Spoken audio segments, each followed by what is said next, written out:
Nellore central bank చైర్మన్గా మెట్టుకూరు ధనంజయ రెడ్డిని నియమిస్తూ రాష్ట్ర ప్రభుత్వం ఆదేశాలు జారీ చేసింది.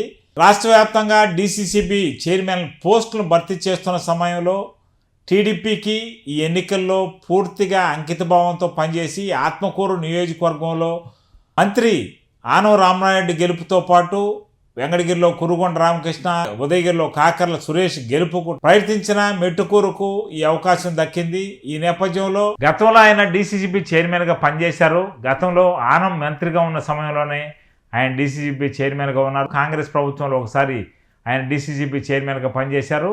మరోసారి టీడీపీ ప్రభుత్వంలో ఆయనకి ఈ అదృష్టం వరించింది. ఆయన గతంలో వైసీపీ నుంచి టికెట్ ట్రై చేశారు. ఆత్మకూరు, ఉదయగిరి, వెంకటగిరిలో ఎక్కడ ఆయనకు అవకాశం దక్కలేదు. ఈ నేపథ్యంలో ఆయనకు అదృష్టం కలిసి రావడం, మెట్టుకూరు ధనంజయ రెడ్డి టీడీపీలో చేరడం, అనూహ్యంగా టీడీపీ అధికారంలోకి వచ్చిన నేపథ్యంలో ధనంజయ రెడ్డికి డీసీసీబీ చైర్మన్ పదవి దక్కింది. ఆయన నెల్లూరు జిల్లా అనంతసాగరం లింగంగుంటకు చెందిన వ్యక్తి. ఆయన అనేక పదవులు గతంలో చేస్తున్నారు. సీనియర్ రాజకీయవేత్తను గుర్తించిన నేపథ్యంలోనే టీడీపీ డీసీసీబీ చైర్మన్ పోస్టు ఆయనకు అప్పచెప్పింది.